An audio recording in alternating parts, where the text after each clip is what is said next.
Je clappe. Faut clapper?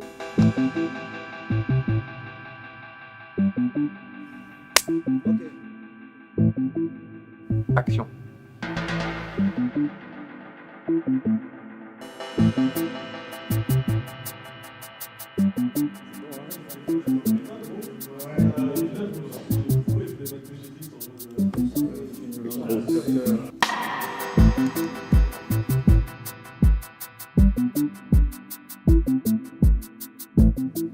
L'assassinat de Semira Adamou en octobre 98 a été un événement déclencheur pour moi parce que je l'identifiais aux amis avec qui je sortais, j'allais boire un verre, qui, pour la seule raison de demander asile, s'est vu assassiné par les policiers du ministre de l'Intérieur. Une chose dont ces personnes sont dépourvues très souvent est la représentativité. Donc l'objectif au monde des possibles est de travailler cette représentativité. La capacité à pouvoir prendre, par exemple, la parole en public, à être donc capable de défendre les intérêts d'une collectivité. Une des solutions que nous mettons en place, c'est l'accès au marché du travail, mais également à un travail décent. Et donc là, depuis quelque temps, nous mettons en place des solutions d'économie sociale. Le Sirius Digital Hub, que nous aimerions mettre en place en 2019, il s'agit là de voir comment il est possible de proposer des solutions informatiques innovantes au sein d'un écosystème digital très très riche à Liège. Aujourd'hui, il y a très peu d'écoles de codage, comme on les appelle, qui sont justement des écoles. C'est plutôt des logiques compétitives, c'est plutôt des antichambres, des besoins uniquement des entreprises. L'approche du Sirius Digital Hub consiste à travailler donc aussi ces compétences pédagogiques pour amener des personnes qui, a priori, ont peut-être peu ou moins de connaissances techniques à pouvoir, au bout de 8 mois, au bout de 12 mois, être tout à fait éligibles sur le marché du travail. Mais pas uniquement. Sirius Digital Hub, c'est aussi l'opportunité pour des personnes qui n'ont pas envie de développer leurs compétences dans des schémas classiques, de pouvoir s'ouvrir à différentes dimensions sur le marché du travail numérique à Liège. Alors, le type de formation alternative telle que celle proposée par Sirius, je les trouve très intéressantes et elles sont très fortes dans la nouvelle logique d'éducation d'aujourd'hui. C'est que on est dans des nouvelles formules d'éducation, il y a une nouvelle manière d'apprendre. L'école n'est plus le seul moyen d'apprendre et on peut apprendre toute sa vie. Et je pense que c'est dans cette dynamique-là, dans cette logique-là que ça se fait.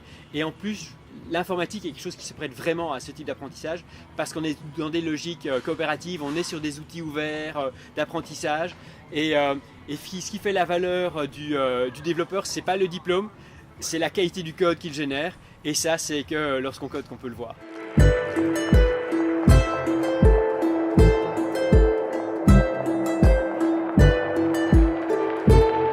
Je me suis perfectionnée dans certains logiciels de graphisme, entre autres Illustrator, Photoshop et Adobe XD, donc qui permettent de faire du prototypage de sites internet.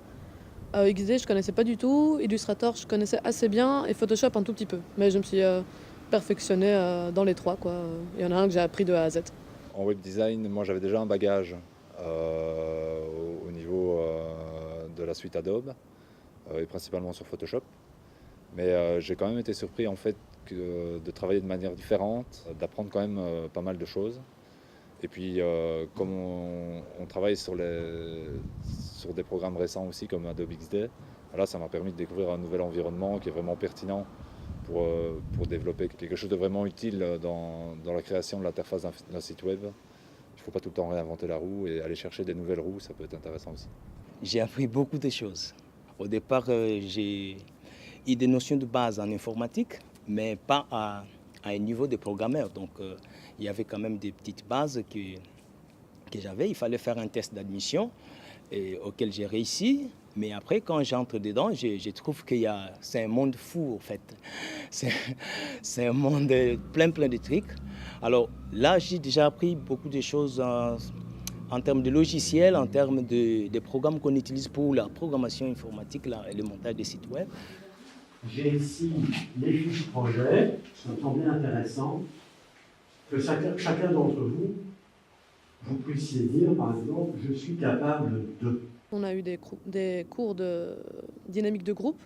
Et là, vraiment, on a appris à se connaître les uns les autres, à connaître les parcours de chacun. Et c'est très intéressant, en fait, de témoigner de ça, quoi. Ouais.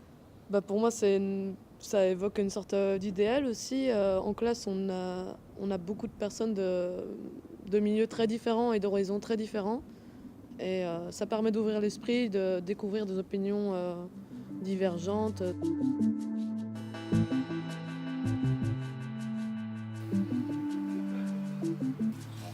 La plateforme permettant d'instaurer une trace. Il y a moyen de réussir à produire quelque chose en 2 jours. Je pense que est-ce que vous avez déjà réalisé un produit fini?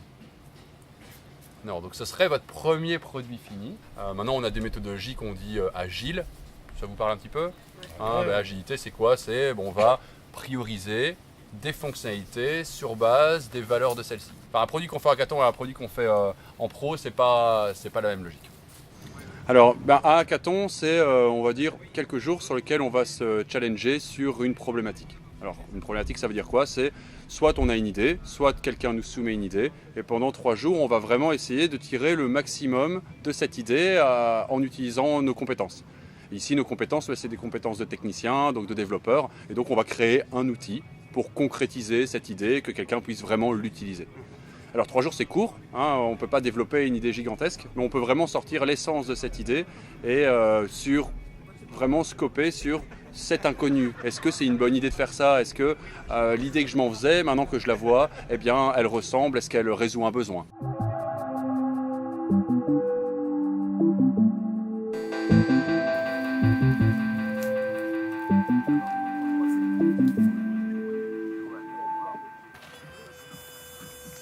La sorcière se rendort.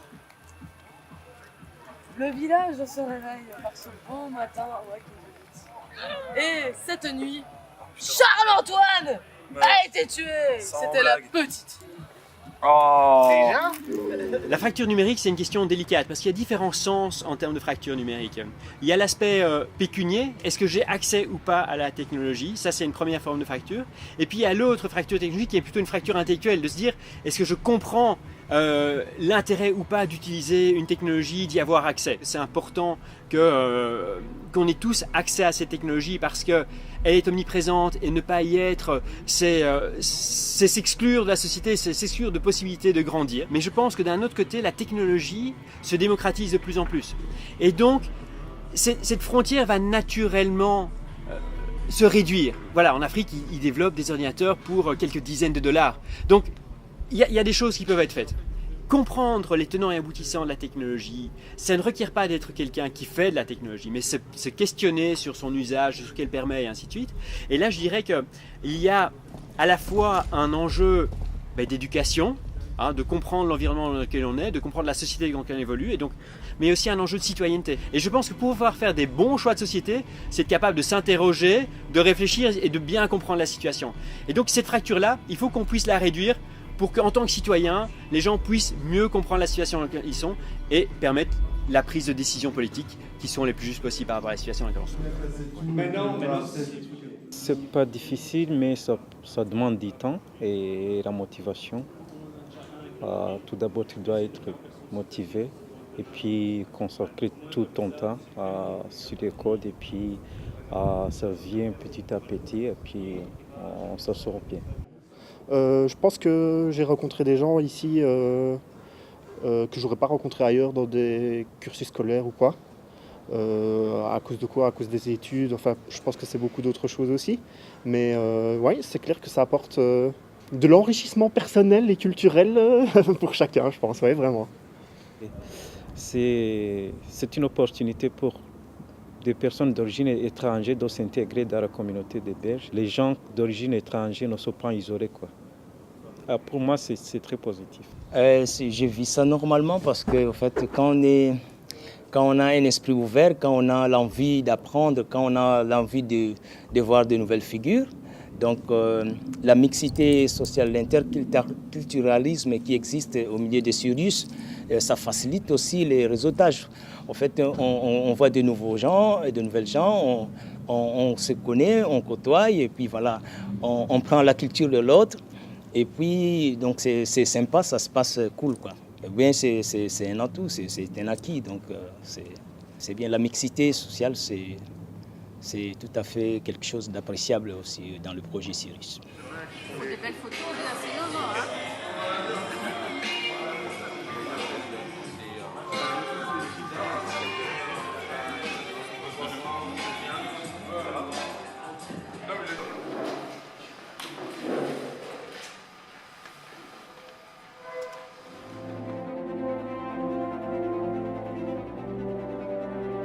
Alors ici, en fait, on a commencé les travaux interfilières vraiment concrets.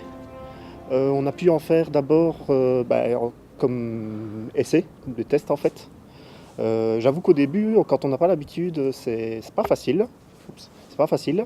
Et alors, forcément, ici maintenant qu'on commence déjà beaucoup plus à se connaître et qu'on est un peu rodé, ça va tout seul en fait. Donc, via le projet Sirius et l'école de codage, on a eu pas mal d'événements extra formation, dont les rencontres digitales, où à chaque fois c'est des développeurs qui viennent et expliquent un peu leur parcours. À chaque fois on rencontre des gens du même milieu et c'est toujours très enrichissant de voir un peu la vision que les gens ont. Donc la vision que j'ai à long terme de la coopérative, déjà ça a eu le temps de mûrir parce qu'on en parle depuis le début, mais ça reste très ouvert comme projet, donc on n'a pas des étapes à suivre, c'est pas linéaire. Et la vision que j'en ai aujourd'hui, c'est une coopérative en économie sociale dont les bénéfices qui seraient générés serviraient à faire des choses qui ont du sens et non pas à envoyer de l'argent vers des investisseurs. Ce que je veux, c'est créer des sites web pour les achats en ligne, surtout dans mon pays. Parce que dans mon pays, je trouve que c'est pas tout le monde qui fait des achats en ligne et c'est pas un truc plus développé par là. Donc je vais le faire. C'est un projet que j'ai pour mon pays, quoi. Ouais.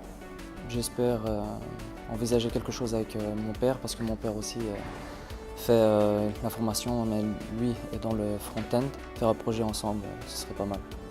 Donc je vois un peu plus ce qui peut arriver après, un job, être dans la coopérative et puis voilà, pourquoi pas créer un truc individuel et puis développer dans les autres coins du monde, par exemple chez moi, donc voilà.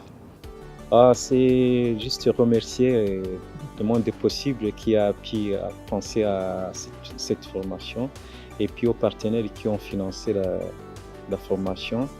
Je tiens à remercier aussi mes collègues qui apportent le soutien pour tout le monde qui n'est pas avancé.